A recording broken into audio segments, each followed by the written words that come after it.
which is number one, ensure we wear proper footwear. This meeting is being recorded. And by proper footwear, we mean footwear that have a high surface-to-surface traction. An example is a footwear with a rubber sole. Then let's ensure that we have all our homes and workplaces well illuminated, most especially when it's raining, as it is synonymous with most rains. When the nimbus cloud gathers, we have decreased illumination and poor visibility. So in these instances, let's endeavor to use flashlights to illuminate our surroundings so that we see where we are going and what we are stepping on.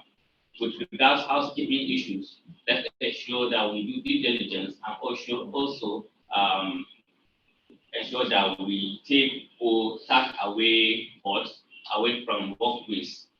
And also when it comes to spills and waste surfaces, let's ensure we promptly mop to ensure that the surfaces are dry and prevent leaks. Some other very essential preventive measures include the storage of our wet clothes and umbrellas away from the walkway. And also let's ensure that we wipe our foot on the entrance mats before entering buildings, most especially when it's raining. Thank you very much for listening. Thank you very much, Mr. Abdullahi, for that succinct presentation on slips, trips, and falls. Most of the times, we are very quick to ignore this very critical safety violation and the attendant effects that it can have on our physical bodies. I want to encourage us to please take this to heart, especially as we go deep into the rainy season. Thank you very much once again, Mr. Abdullahi. Having gotten the safety moments out of the way, we will be moving very quickly to the next item on the agenda, which is before me here, and it is the introduction.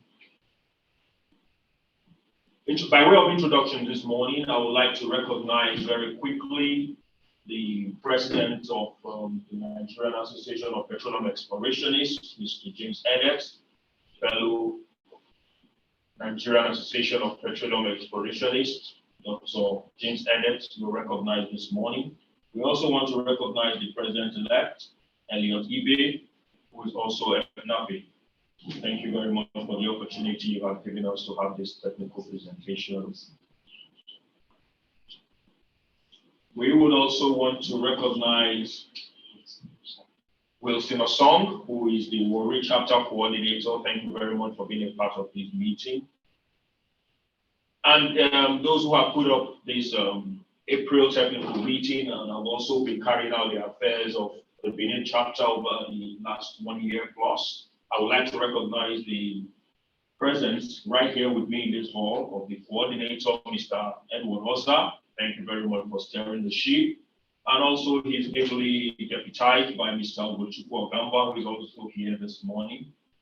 I can see online the secretary of NAPE Benin chapter, talking of Mr. Isundu Igbo. Thank you very much for all that you're doing, and the assistant to him, Mr. Brian Udo, is right here this morning, doing a yeoman's job. We have here this morning the public relations officer, Mr. Stephen Saku, is also doing a very good job here.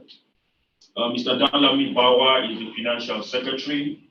Mr. Darlington Omorua, an ex-official here in the PDC. We also have Mr. Amin Shehu, who is an ex-official. Thank you very much for all that you guys do to make sure that NAPE is flying a very great flag from the city of Benin. With us this morning in this room is the chairman of today's occasion. He is an astute geologist and a very renowned member of NAPE. I'm talking this morning of no other person but Mr. Gerald Haja. Mr. Gerald Haja is the Chief Superintendent of Operations Geology of MPDC. He will be chairing this meeting this morning. And I would like to invite him very quickly to give us the opening remarks from the chairman. Mr. Gerald, please. Okay, thank you, the moderator. And good morning, dear colleagues. It is my pleasure to welcome you all to this April 2022 technical meeting being hosted by NAPE, Benin chapter. The topic of our discussion today is applied oilfield geomechanics, the Panacea to safe and cost-effective oilfield development, to be presented by one of our own, an amiable and seasoned professional in the field of geomechanics. His name is Dr. Jerome Ase Dewega. This topic is very crucial in this era when safety and cost effectiveness are the key drivers of profitability in oil and gas businesses. And the best way to maximize the value of this presentation is to participate actively and effectively. And also, I would recommend that we'll make this engagement an interactive one. On that note, I would want to wish us the fruitful engagement. And as we go along, please remember to remain safe. Thank you all for listening, and you're welcome. Thank you very much, Mr. Chairman. That was very swift, and I want to appreciate your very good use of time. After listening to the chairman's opening remarks, we will move very quickly to the technical meeting, technical presentation proper. And like the chairman said, this technical presentation this morning is going to be delivered by one of our own. He is Dr. Jerome Asedebega. He has a combined 17 years industry experience with a special focus in rock physics, AVO, and seismic inversion, pore pressure prediction, reservoir geomechanics, and wellbore stability analysis, project integration, and management. He has worked for Shell in Nigeria, he consigns in the UK, and Sonatrach in Nigeria, where he has worked on major regional projects across onshore, shallow marine, deep ultra deep waters of the Niger Delta, mid-Norway, and southern North Sea. He is currently the Director and Chief Technical Officer of GQISL, responsible for offshore surface studies. He holds a master's degree in geophysics from the Federal University of Technology, Owerri, and a Doctor of Philosophy in Applied Geophysics from the University of Ibadan, Nigeria. He is a visiting lecturer to the Kampala International University in Uganda, Center of Excellence in Geosciences and Petroleum Engineering of the University of Benin, and the Pan-African University Life and Earth Sciences in the University of Ibadan. He's also focused on enhancing reservoir characterization workflows to finding near-field opportunities using data science, AI, ML, and DL. He's an active member of the Nigerian Association of Petroleum Explorationists. He's also an active member of the Society of Exploration Geophysicists and an active member of the European Association of Geoscientists and Engineers. Ladies and gentlemen, I want to present to us this morning the presenter, Dr. Jerome Asedebega. You're welcome, Dr. Jerome.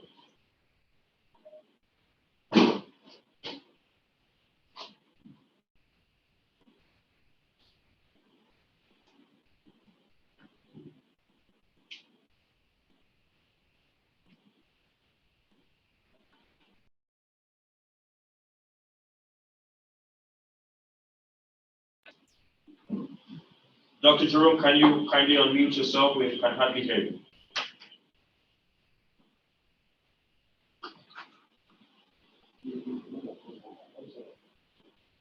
All right. Can you hear me? Yes, please. Please go ahead. Thank you so much.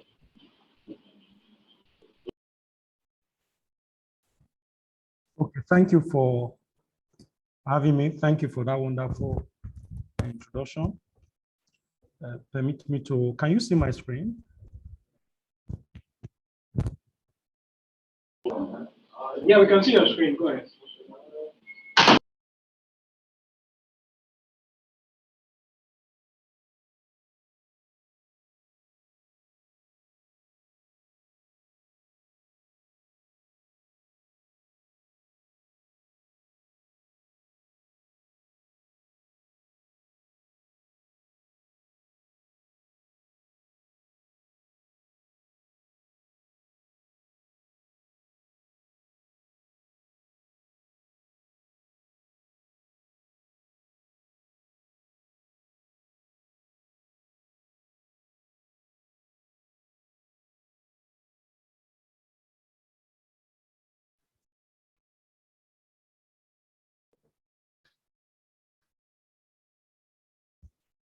All right.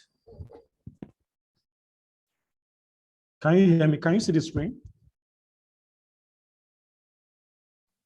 Yes, we can see the screen. All right, and you can hear me loud and clear, right?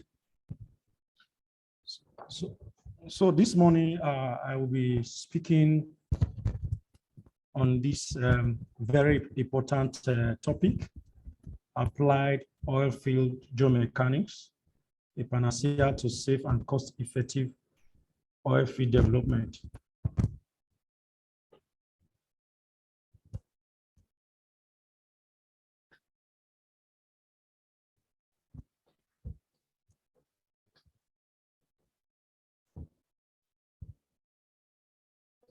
Okay, so my presentation outline shall follow thoughts. I'm going to talk why oil field geomechanics. Because geomechanics as a discipline is very wide. It can be applied in civil, that is construction, in manufacturing, tunnel, mining, and what have you. So I'm going to explain why do we need oil field geomechanics. Then I will share some case studies, touch on best practices, where it has been deployed.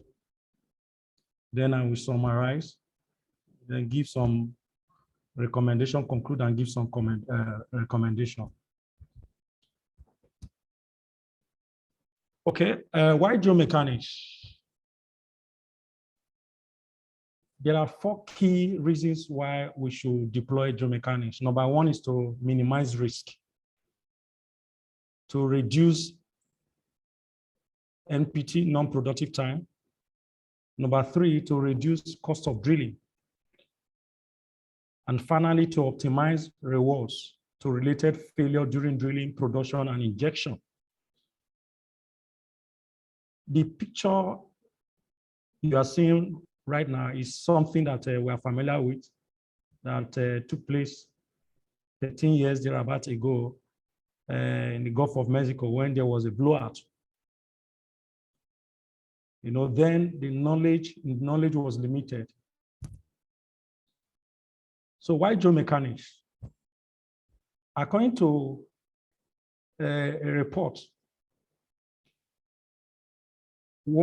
about 41% of non-productive time during drilling is attributed to wellbore stability problems. In other words, if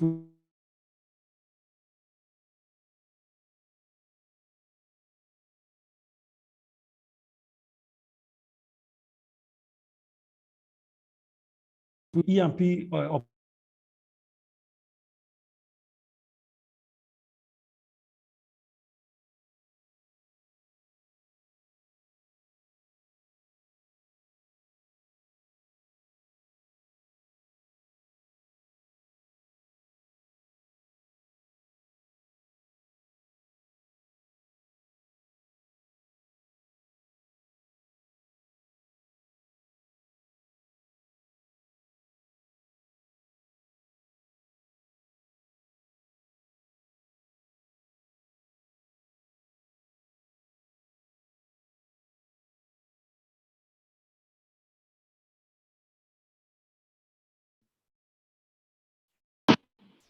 Ladies and gentlemen, we seem to be having some technical issues, but we'll be resolving them in a minute. Apologies, please.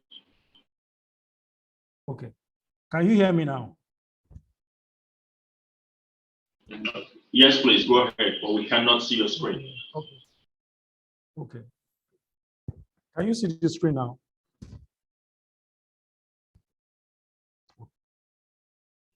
It's still to appear, hopefully in a couple of minutes. Okay. So, let me reconnect. On share. Let me reshare.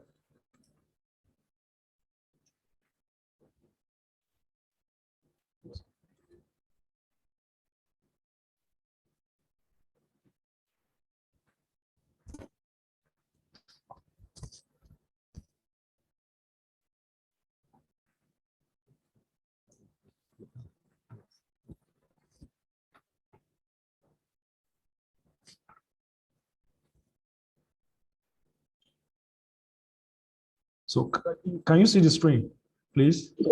Yes, you might want to go ahead now. We can see the screen. All right, okay. So sorry for the breaking transmission.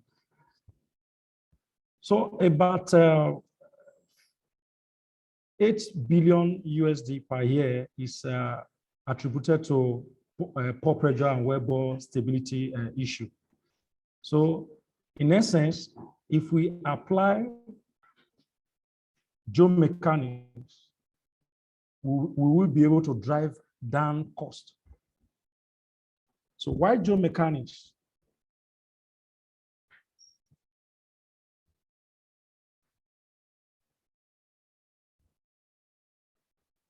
Case study 1.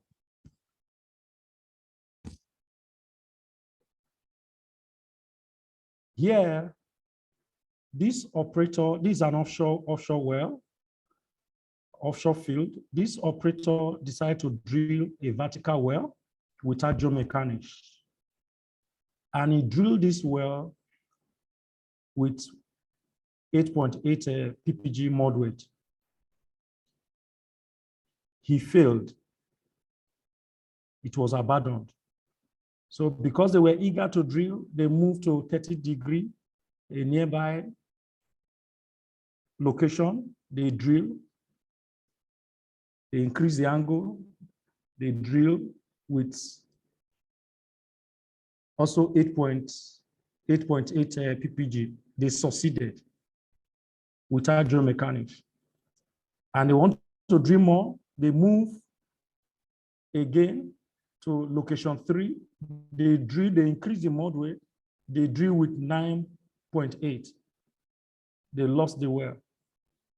They had drilling challenges, tight holes, stock pipe, pack off, and what have you. Okay, they move here again. They decide to drill this location, and they increase the mud weight. So it's okay, since we couldn't drill, maybe we were drilling with a high mud weight, so they reduced the mud weight to 9.2. And they succeeded. They had no issue. You know, that gave them the confidence. They moved to the 5th location. Now this time around, they increased the mud weight to 11 ppg. They were successful, no issue, no major drilling issue. So they moved this same angle at 90, and they drill with 10.5 mud weight. They had issue. They had drilling problems and what have you. And you agree with me that though they succeeded, but the cost of drilling these 3 wells, if they have injected it, if they had done geomechanics, perhaps they wouldn't have wasted these funds. Now, case study 2, this some of us are conversant with. This happened during the lockdown. Is in the open domain. Zero feed, if I'm correct, where they drill a highly overpressured well. In fact, at the depth of say 8,500, they experienced a blowout, and the report says the reservoir pressure was as high as 8,000 psi. 8,000 psi, while surface pressure was around 4,600 psi. You know, operations were almost finished. They had gotten to the bottom of the well. 4 hydrocarbon zones had been opened, and all the plugs taken out. You know, and all of a sudden, there was a blowout. And different experts revealed that such highly overpressure well shouldn't have been re-entered with a workover rig, which has lesser than adequate BOP competency. So what happened? What did they get wrong? Wrong rig selection. You know, reports also revealed that Chevron that they got this asset from had plugged the well with a steel plug during abandonment around 1982 due to pressure challenges. So not that they were not aware of pressure challenges, they were aware in the shallow offshore. Perhaps what's informed the moderate and rig selection was the direct pressure measurements that they have from offset well and LOTs from offset wells that they use for their fracture pressure estimation, you know. And this approach is actually the conventional approach that most of the practitioners still deploy till today. So they lost that well. Case study 3. In this case study, offshore Niger Delta as well, over 8 wells were drilled without reaching the depth objective due to wellbore instability. It was established. And now they decide to say, okay, fine, we want to go back, re-entry, they want to go back there. So what we did here, you know, in science, you move from the known to the unknown. So the offset well, nearly all the offset well provided had evidence of underbalance because kicks were recorded. Several kicks were recorded at depth, you know, as you can see here on the screen, you know. So we did a post validation and we discovered that in this field, we have there are evidence of swelling shale, or what we call gumbo shale. If we call gumbo shale, you are still correct. And chemical instability from pore fluid and shale imbalance activity contributing to wellbore instability. And this swelling on gumbo shale is a common feature usually encountered within the shallower depth penetration in most offshore drillings around the world. And this was evidence, this is so evidence in the Niger Delta field as well. But occurrence varies with depth across the shallow offshore Niger Delta. Okay. I mentioned chemical stability. People just neglect this. Chemical stability resulting from pore fluid and shale imbalance activity, as was observed in this offset well, are also a major challenge. So that was not considered in all the offset wells that were drilled. Hence the underbalance drilling, you know, selecting and conditioning their moderate without taking geomechanics into cognizance. You know why? Because when the activity of the surrounding formation water is high, the mud activity is expected to be high. Okay. Otherwise, the drilling mud will be dissolved or diffused into the surrounding formation, and that could result to instability such as influx kick. Again, saltwater intrusion or chemical reaction can make the shale to swell, okay, resulting to shale sticking and tight spot while drilling. Okay, so these are geomechanical problems. These are wellbore stability problems that geomechanics can actually solve. And when you have all these tight spots while drilling, sticking shale, you are about to have a non-productive time. Okay, so shale intrusion and negative osmotic pressure were also observed in these wells.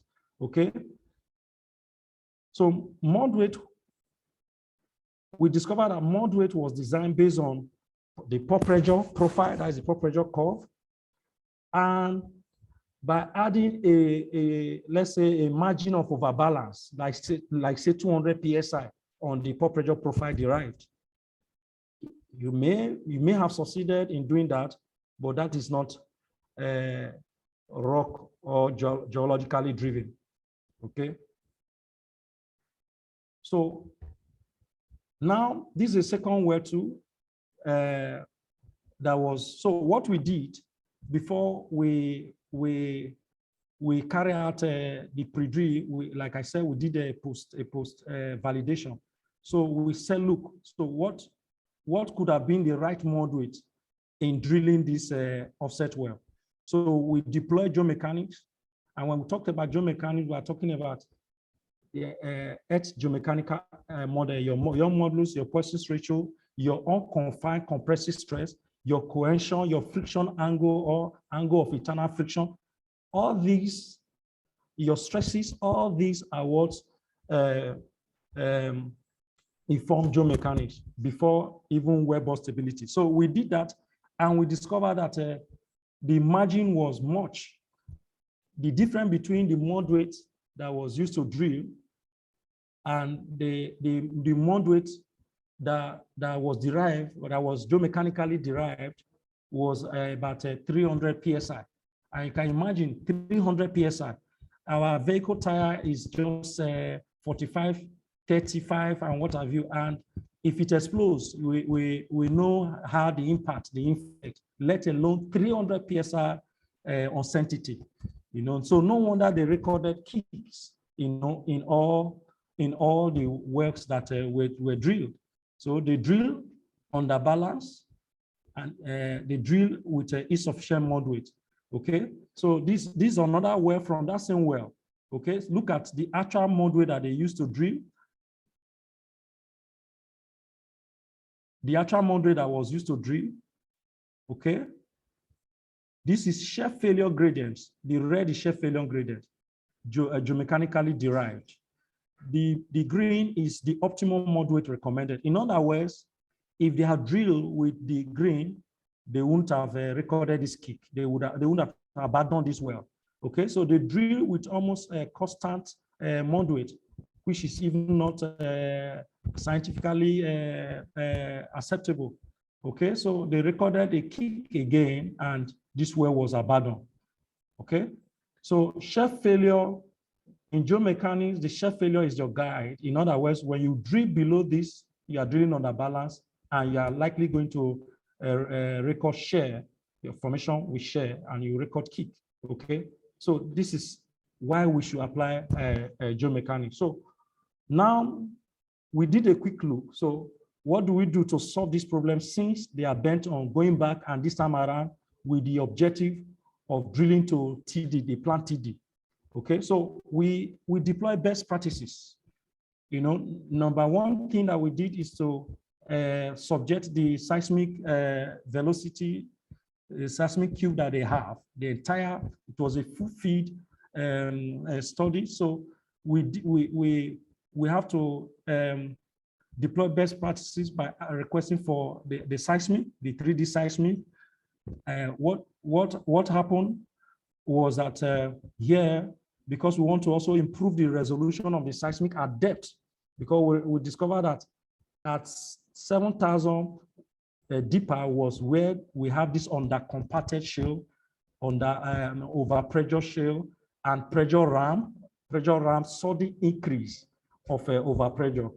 Okay, and we also discovered that their pore pressure profile and their moderate was based that were used in drilling the offset were based in the major the direct pressure measurement, which were taken in the reservoir, that is MDT, ROFT, and what have you. Okay, so we did this. We did inversion to improve the we did post-stack inversion to improve the resolution of the seismic. Then we transformed that seismic cube into pore pressure volume. So with that, we were able to ascertain the variation of overpressure across the field. Okay, we did that. Okay, and we also, the geomechanical model that we built in 1D, we also ensure we populated them in 3D. We want to see the Young modulus, the Poisson's ratio that has relationship with velocity in 3D to see how this thing varies, because these are what drives moderate selection. So the next thing we did, having established that, we went to the location of these offset wells to extract the seismic velocity in 1D. And this trend you are seeing here, we have about 3 trends here. They actually, the seismic, the pore pressure from seismic, P10, P50, and P90. You know, these other trends you are seeing here, your minimal horizontal stress, your intermediate stress, and your overburden. So, and the little point you are seeing here are the reservoir pressure, okay?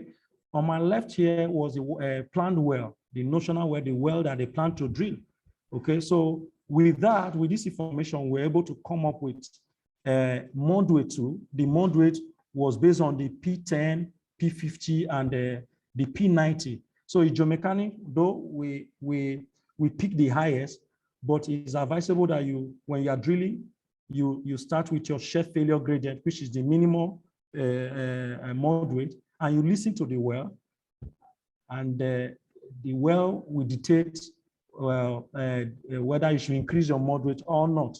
But however, the shear failure gradient or the P50 should be your guide. That, okay, if I go below this, I'm going to drill on the balance. If I go above this, I'm going to fracture the formation and record loss circulation. So this is exactly what we did, you know, to come up with an optimal moderate for this client. So having done that, this model was also taken to the rig side, okay, the rig side, where as we were drilling, we were also updating the model.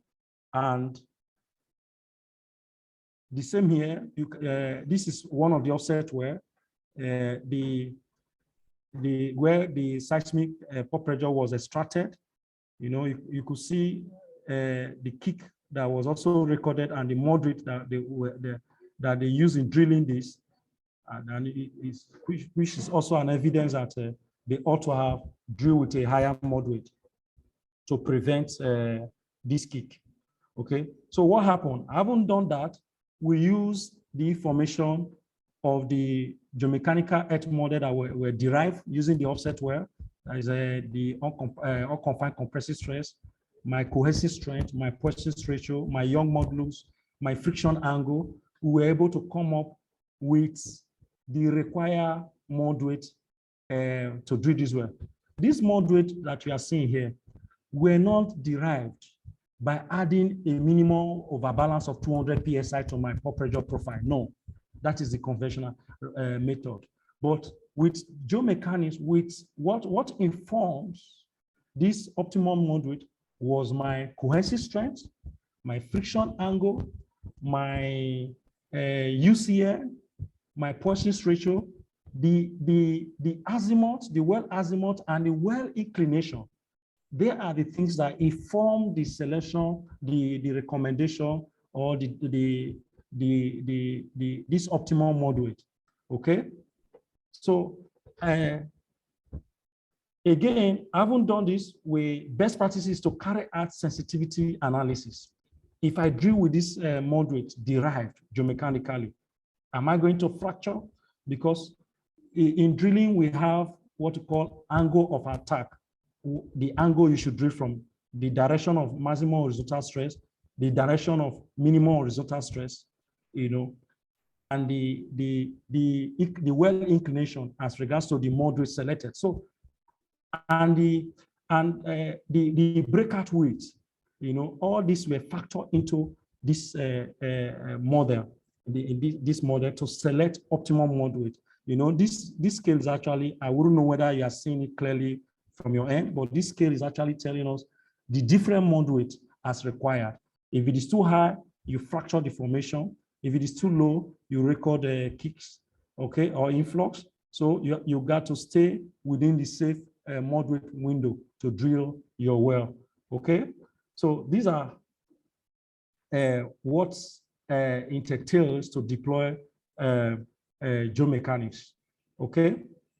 So wells, generally, well, in real time, like I said before, in real time, we start from P10 or the shear failure gradient, then increase the moderate as dictated by the well. Wells drilled in the direction of minimal horizontal stress are potentially more favorable, depends on the stress regime.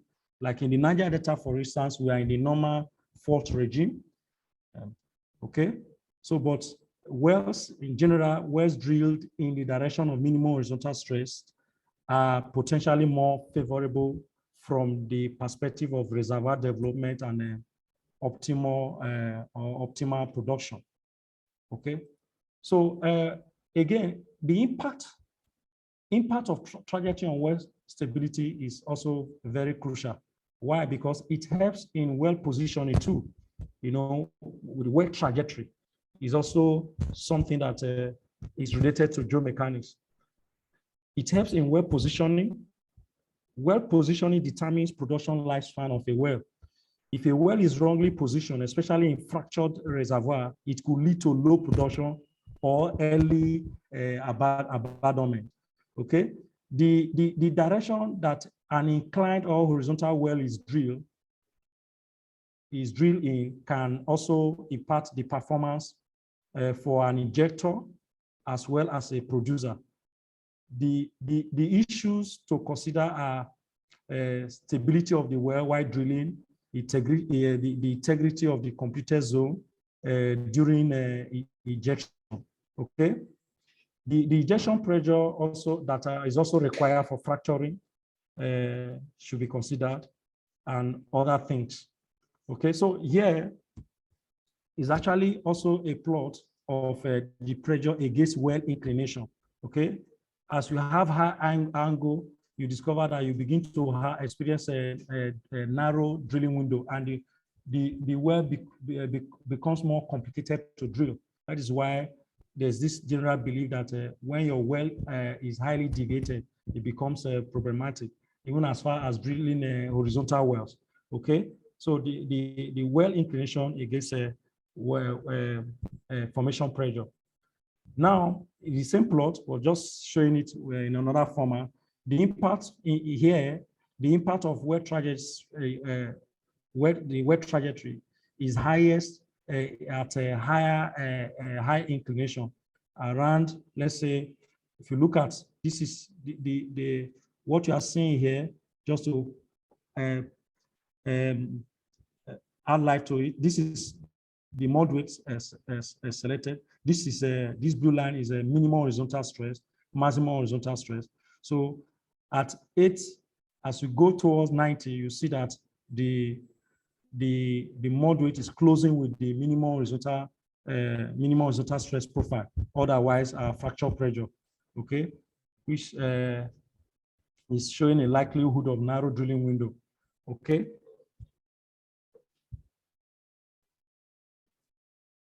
Okay, so in summary, geomechanics application can help in the following ways. Okay, it can help in the selection of optimum mud weight and mud chemistry for safe drilling. You know, I mentioned about osmotic pressure, shale swelling, gobo shale, and what have you. These things are tied around chemical stability. So geomechanics can help you to overcome challenges like that. Okay, geomechanics can also help us to optimize our well trajectory. You know, because if from the stereonet I shown, if your model is selected, we fracture or we make you to we need to kick the stereonet. We tell you reveal that to you as well. Geomechanics also help to maximize production, especially from critically stressed natural fractures. Again, with geomechanics, we can model depletion effect on our reservoir productivity and compaction. In fact, everything we are seeing here, from casing selection, casing point selection, surface subsidence, overpressure, wellbore stability, loss circulation, fault stability, compaction, all these are fracture reservoir, completion. All these are areas that geomechanics can actually play a vital role. Okay, when we talk about even gas injection, storage and withdrawal, like for instance, outside this country, that are more or talking more about CO2, You cannot do CO2, you cannot do geothermal energy without geomechanics. Why? Because even some faults that are already be interpreted on seismic, or perhaps we're not even seen on seismic, when by the time you start injecting, those dead faults could be reactivated. So your seal, both lateral and vertical, you must know the competence of those seal via geomechanics. Am I going to experience slip by ejection? Is there going to be a leakage? Does this seal have the capacity to withhold, contain the gas for 2 years, 3 years, 5 years? Even if it does, by the time I start producing, by the time you start withdrawing the gas, the stress regime will also change. When you inject, the stress regime will also change. So will this lead to fracturing and leakage and cause environmental hazard? So these are some things that geomechanics could help us to solve. Then sand production prediction, we can also, through analytical means, use geomechanics to also estimate when our well will start producing sand. Okay. Then, of course, design and the optimization of hydraulic fracturing is also where geomechanics plays a vital role. Okay, so in a nutshell, you can apply geomechanics from well to feed appraisal to abandonment. Okay, so in conclusion, conventional approach is based on your pore pressure and your fracture pressure alone. Of course, the method from some of the offset wells that I've worked on, thousands of them, those geomechanics, their model were actually derived using the direct pressure measurement, the MDT from the well. And it's good because that is the hard data that we have to calibrate, even the seismic. But there are times, many times, practitioners don't even consider QCing those data because some of those data could have be drained. And if they are drained, it means MDT, RFT may not even give you the true formation pressure. Okay, so when you now base your conclusion on just that alone, and by then you add 200 PSI to gain a minimum of a balance, that could lead to some drilling challenges. For instance, when you are drilling deviated wells, you are drilling tectonic areas, deeping weak bended formation. When you are drilling plastic formation, fracture or plastic formation, even when you are drilling in depleted reservoirs, okay, you might likely experience some challenges. There's this adage in the part of the Delta that I come from, that the sickness that kills a poor man may not kill a rich man, because it is believed that the rich man will exhaust all options to get adequate treatment and save himself from dying. At times when we cut a corner, it could be disastrous.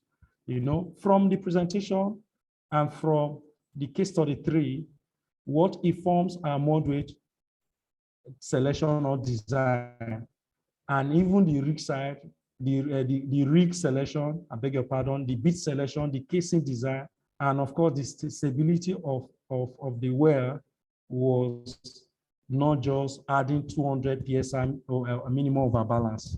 It was not just the fracture pressure alone, but it was driven, moderate should be driven by formation pressure, moderate selection, and even the casing, the rig selection, as we saw in Ororo field, if I'm correct, should be driven by the magnitude of the stress condition, because when you drill, before drilling, the stress were isotope, they were in place. And you put a hole, you redistribute the stress.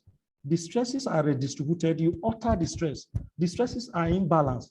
So the stress magnitude, the stress condition must be taken into cognizance. What informs accurate moderate selection, optimum moderate selection, is where inclination and azimuth The one we selected, the client they drill many well, and they are producing today. After doing their job, they also deployed the technology while they were drilling, and they were updating. They are drilling today, they drill successfully for 8 well, 9 well, offset well, drill without reaching the objective sequence. But by the help of geomechanics that they deploy, they drill successfully, and they are still drilling. What informs optimum moderate selection is static rock property, which we call MEM, Mechanical Earth Model or Geomechanical Earth Model. They are the rock cohesion or the cohesive strength of the rock, or the unconfined compressive stress, your Poisson's ratio, your Young modulus, your friction angle or angle of the coefficient of internal friction. These are all what should go into your moderate selection. Even your sound prediction, even your reservoir containment, when you are trying to characterize the fault, the stresses, even before injection and production. So this should be taken into cognizance. The fact, I also want to say that the fact that you've been doing the wrong thing and getting results, the desired result, does not make it right. It takes less than 0.3% of the entire drilling cost to integrate geomechanics. Otherwise, the day you will be caught on the well, you may end up losing the entire money spent thus far. Okay? So science, innovation exists, knowledge increase to a better life. You know, for any ailment, there's a specialist, doctor. You know, for any technical challenge, there are professionals, there are knowledge that are there to actually help us to solve it. Less than 3% is what professional need to integrate, to incorporate geomechanical earth modeling into their drilling and reservoir containment workflow, even in complex geologic environment. And I can assure you that you are going to drive down the cost of drilling that particular well, if not eliminating it completely. So with this, I want to stop here. Thank you very much, NAPE Benin chapter, for this great opportunity that you have given to me.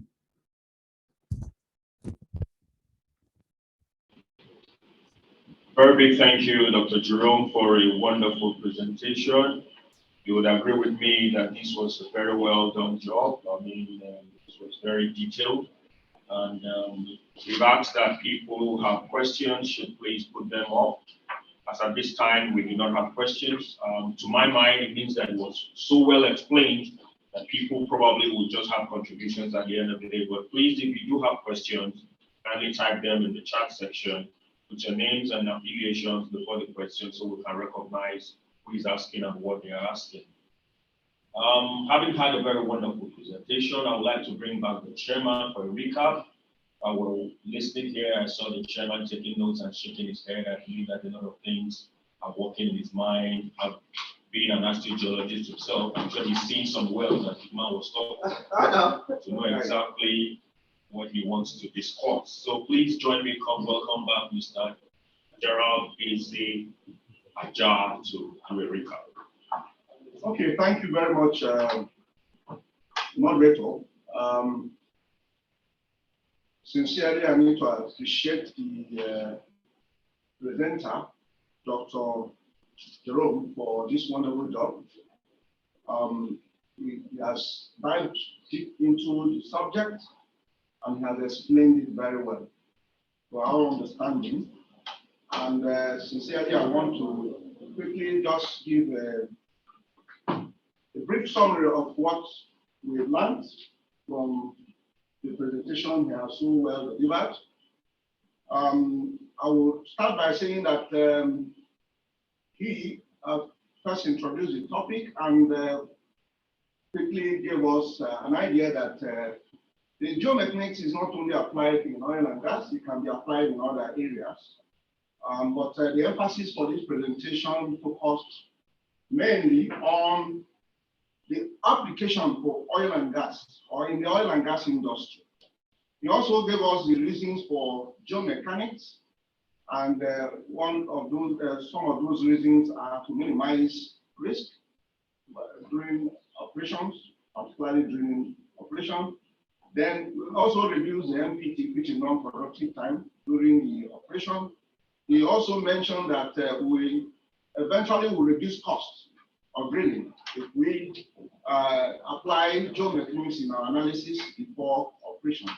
He mentioned that we can optimize the rewards, which means we can improve productivity and profitability as if we apply these techniques in our analysis. He shared a couple of case studies, case 1, case 2, case 3, and all centered on the problems arising from the neglect of these subjects and the repercussion. And the solution that were derived after applying the analysis of geomechanics in resolving those problems. The problems of overpressure, wellbore instability, clay swelling, or jumbo's shale, as we normally call it, shale intrusion, and a couple of more design, These are the problems that could arise as a result of neglect of the application of these subjects, which is geomechanics. Then he also shared with us the best practices, and those best practices he profiled. One is core pressure prediction.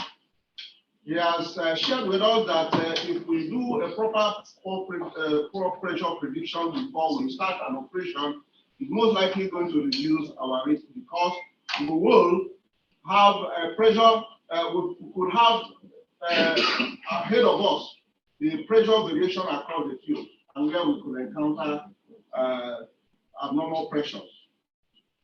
And he also shared with us that we can actually use a offset well information like log to extract core pressure information, and then we do a sensitivity analysis, perhaps to get the P10, P50, and P90, which will establish, will help us to establish the higher or lower mod weight we require to do our operation successfully.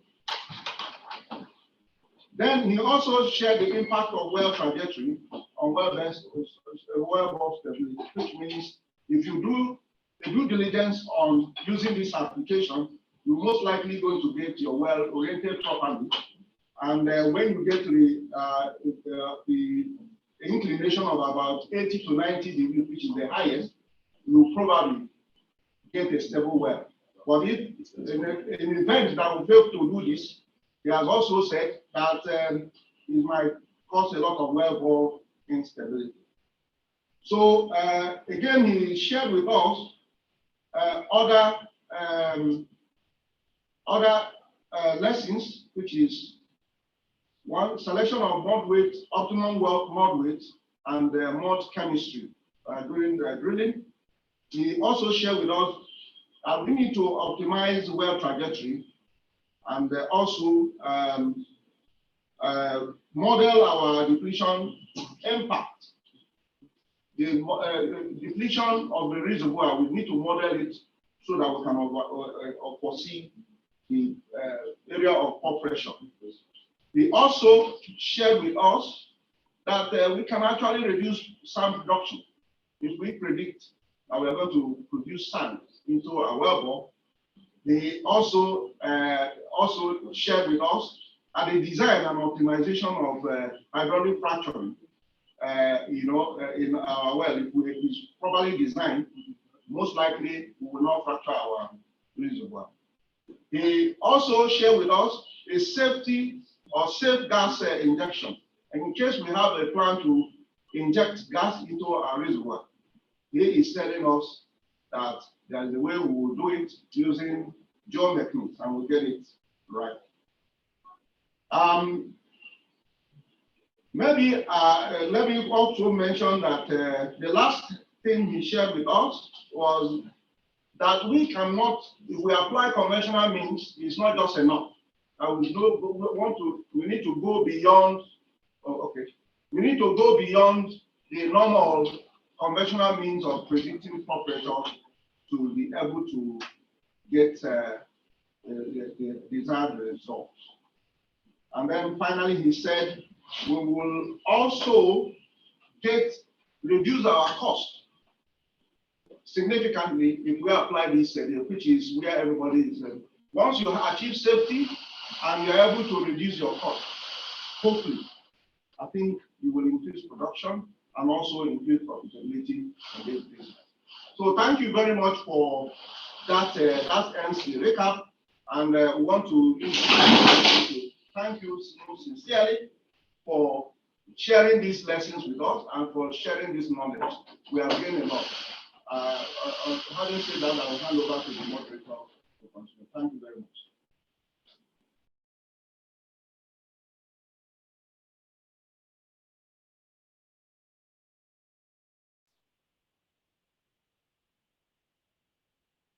Good recap.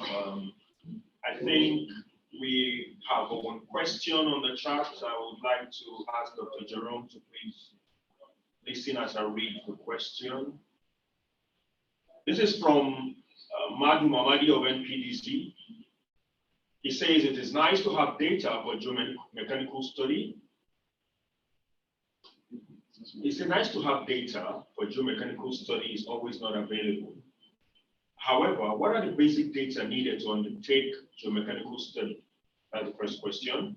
The second question, in a field where there are an isotropy in velocity and your seismic is not processed to address the anisotropy, can you still use it for such studies?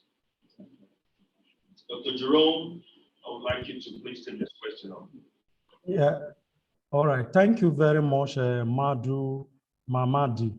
It's a brilliant question, I must say, and it shows that you are also versatile in geomechanics.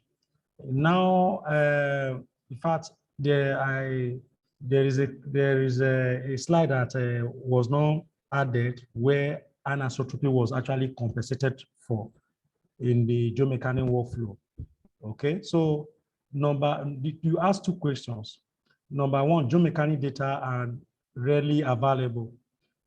What are the basic geomechanical data that you need? Yes, they are not always available, but in science, we make do of what we have. And we try to also use scientific means to overcome some of those challenges. The basic data that are not available, but what are not available are geomechanical earth models measured from the laboratory, measured from the core, because most of these players, they don't have cores, and even if they have cores, they don't actually focus on measuring the Poisson's ratio, the unconfined compressive stress, which are static geomechanical property. They are what we need. Those one measure in the lab, you know. So your young modulus from the lab, your UCS, unconfined compressive stress from the lab, your cohesiveness from the lab, your friction angle from the lab, they are rare, but there is a way to do that. And what is the solution? The solution is we do what is called, because geomechanics are actually under rock physics, we do what we call fluid substitution. You know, before fluid, the rock were isotope.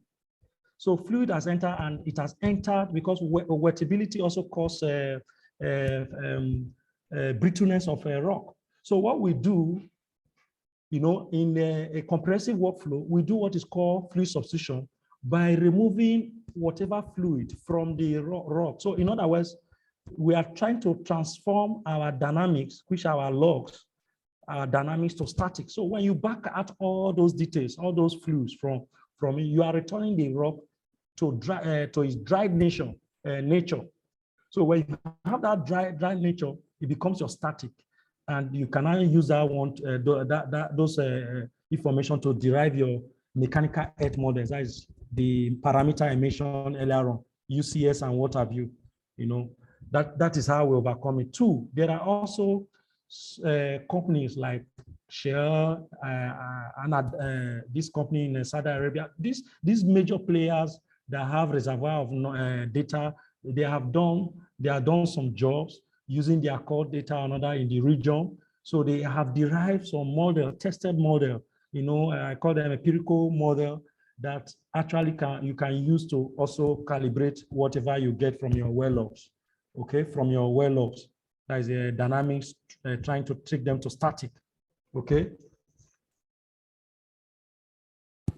Then secondly, your second question, the anisotropy in a field where there are anisotropy. When you do fluid substitution, when you do rock physics, you know, one of the things we do in rock physics analysis is to actually compensate for correct your seismic, whether well log or seismic for anisotropy, you know. And even before that, because in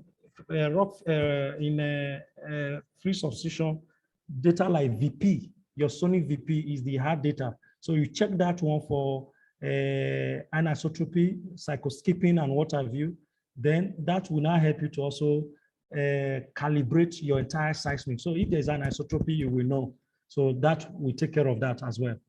So it's a workflow. The workflow identified that there could be anisotropy, share anisotropy. And in offshore Niger Delta, of course, by the time you start hitting 1.8 seconds, you know, you begin to see the evidence of shear anisotropy, okay? That's your velocity moving faster than the true formation velocity. So every professional knows that you should calibrate his data, especially seismic data for anisotropy. I hope I've been able to respond to you.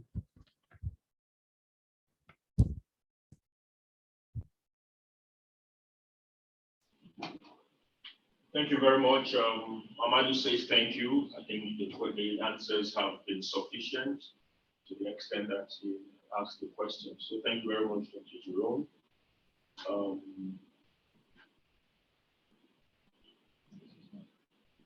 We will be progressing the presentation, the meeting, to the next item on our agenda, since we don't have any more questions. And we'll be moving over to announcements. May I invite the Public Relations Officer, Mr. Esther Saku, for announcements. But before the announcement, Dr. John, are you hearing me? Yeah, I can hear you. I can hear you. Because if you go to the chat room, you can see a lot of questions going on. Please slide. You need to share the slide.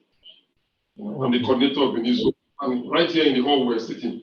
We have about 2 hall we're using viewing center here. We have over 70 people here sitting. And they've been whispering to me, we need a slide. So please, after the presentation, let's talk. Okay. We need a slide to share to our members, please. All right.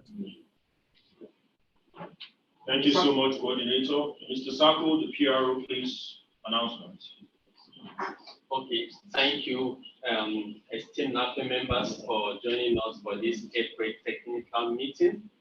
And a little bit of information before we discuss this afternoon is our next scheduled technical meeting, which is going to be in May by the grace of God, the 24th.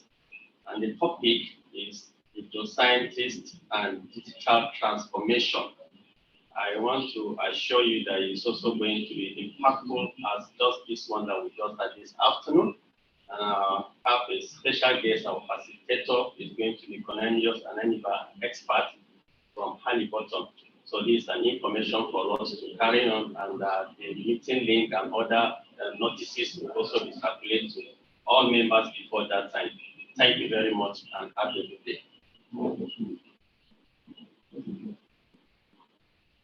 Thank you very much, PRO, for the announcement that we're quickly taking. We'll be looking forward to the May edition of the technical meeting. This is one very good thing about the new chapter of NAPE. We always have something to look forward to. Kudos to those who are making this happen. In order for us to bring this meeting to an end, we would want to invite the President-elect of NAPE,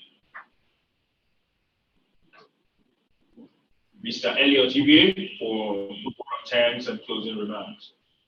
Mr. Ibe, please. I want to also mention quickly that there's going to be a short course on this same topic next month, between 5th and 6th. those of us that are Okay, interested. noted. Noted. All right. David. Yeah, good afternoon. Just first want to thank the Benin chapter for putting this very insightful presentation and meeting together today.